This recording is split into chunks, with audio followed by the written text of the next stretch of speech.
Jet XT7, score or be hit. Captain Power videotapes. I don't believe it. Believe it, large human. The power of the future is in your hands. In the crowded world of 1980s Saturday morning television, surrounded by transforming robots, talking animals, and brightly coloured toy commercials, one show didn't quite fit. At first glance, it looked just like another attempt to sell action figures. It even came with a toy spaceship that let kids shoot at their television screen. For most of us, that's probably all we remember. A strange little spaceship called the Power Jet, flashing targets on the TV, and the excitement of hearing your toy register a hit. But what if that was only the surface?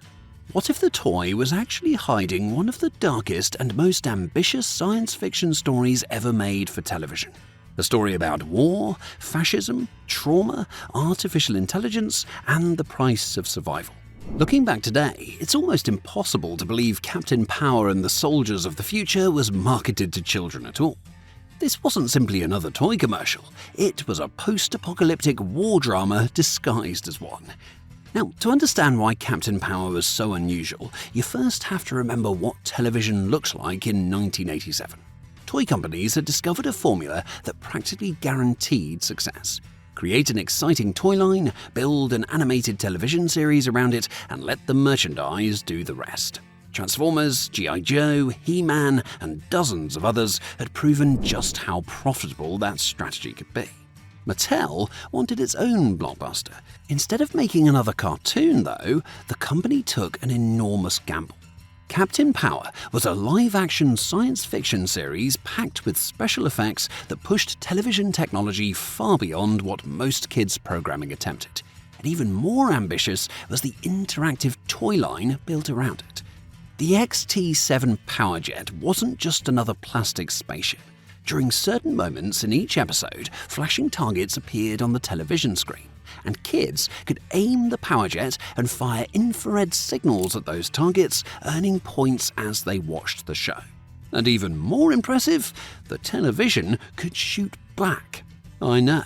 Special signals embedded within the broadcast triggered sensors inside the toy, and if your ship took too many hits, the pilot sitting inside the cockpit would dramatically eject into the air. Now, today, that may sound a little simple, but my goodness, in 1987, it was like magic. Now, for many kids, it was the closest thing to interactive television they'd ever experienced. Long before motion controls, virtual reality headsets, or online gaming, Captain Power blurred the line between watching a television show and participating in one. And Mattel believed it had created the future of entertainment. Now, the company reportedly spent close to $1 million per episode, an astonishing budget for syndicated television. The expectation wasn't simply that viewers would watch the series, they would buy into an entire interactive experience. And on the surface, it looked like an incredibly elaborate toy commercial. And then you actually watched it. And almost immediately, it became clear this wasn't written like a typical children's show. The creative team included veteran science fiction writers, most notably J. Michael Straczynski, who would later create the critically acclaimed series Babylon 5. But rather than treating the premise as a simple battle between heroes and villains, they built an expansive science fiction universe with surprisingly mature themes. So the series takes place during the 22nd century, after humanity has already lost a devastating war against intelligent machines. Earth has become a ruined wasteland where the surviving human resistance fights a desperate guerrilla campaign against Lord Dredd and his cybernetic bio-dreads. Now, even by modern standards, it was a surprisingly bleak setting. Lord Dredd wasn't interested in conquering territory, he wanted to erase humanity altogether. His ultimate goal was a process known as digitization, where human minds were stripped from their bodies and permanently uploaded into his computer network. And rather than simply killing people, he intended to remove their humanity forever. Now, that alone was a remarkably disturbing concept for a Saturday morning audience, but the writers, of course, didn't stop there. The show borrowed heavily from real history, particularly the rise of fascism. Lord Dredd's organization, known as Project New Order, was impossible to mistake for anything else. Children were recruited into the Bio-Dread Youth, an obvious parallel to the Hitler Youth organizations of Nazi Germany.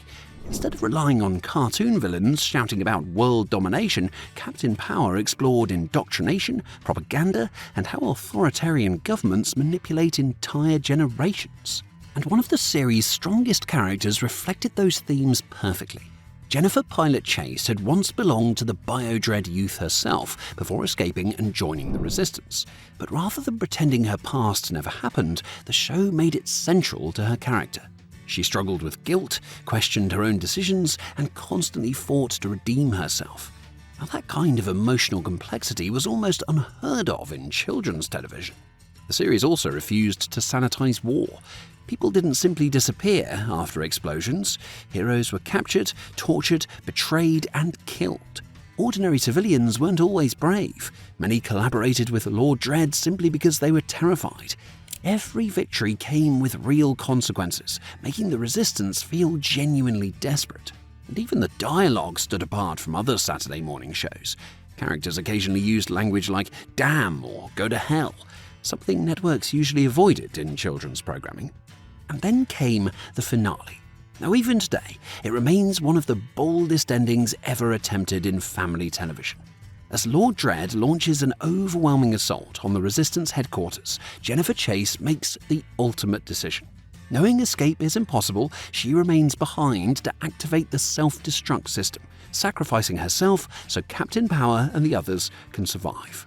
The explosion destroys the power base. Jennifer dies, Lord Dredd wins, and the surviving heroes barely escape with their lives. Now, instead of ending with celebration and victory, the season closes with defeat, grief, and uncertainty. As we know, most children's shows reset everything before the next episode, but Captain Power made sure its audience felt the loss. Unfortunately, many parents weren't prepared for what they were seeing.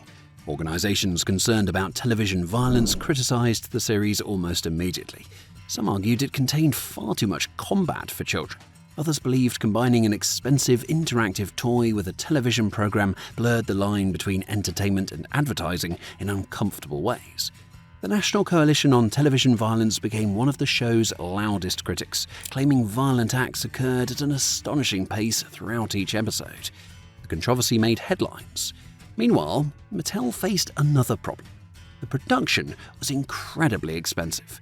Special effects, live-action filming, and ambitious storytelling pushed costs far beyond what most syndicated programs required. And even though the toys attracted attention, sales never reached the levels needed to justify such an enormous investment. The show had also created an identity crisis. You see, kids loved shooting the television with the power jet, but often found the story surprisingly dark. Adults who appreciated the sophisticated writing usually dismissed it as another toy commercial. It occupied an awkward middle ground that television simply wasn't ready for. By 1988, after only 22 episodes, Mattel cancelled the series. Plans for a second season were already underway. Writers had developed storylines that would have expanded the mythology even further, introducing ideas that were reportedly even darker than what viewers had already seen. Those stories were never filmed, thankfully, yet Captain Power refused to disappear completely. Over the years, something unexpected happened. The children who watched the series grew up. Many returned to it decades later expecting nothing more than a nostalgic curiosity, and instead, they discovered a science fiction series they had been too young to fully understand. Suddenly, the political allegories became obvious. The themes of trauma, resistance, and sacrifice carried far more weight. And even the interactive toys looked less like gimmicks and more like ambitious attempts to push television in entirely new directions. Today, Captain Power is remembered as one of the most fascinating experiments of the 1980s. It was among the first television series to blend live action with extensive computer-generated imagery. It experimented with interactive entertainment years before gaming technology caught up. And most importantly, it trusted its audience enough to tell stories that challenged them rather than talking down to them. That's what makes Captain Power so remarkable. It wasn't simply ahead of its time because of the technology, it was ahead of its time because of the writing. And hidden beneath the lasers, spaceships, and action figures was a thoughtful science fiction series asking surprisingly mature questions about war, freedom, humanity, and survival. Most of us were too busy trying to beat the Powerjet high score to notice, but looking back now, that's exactly what makes it unforgettable.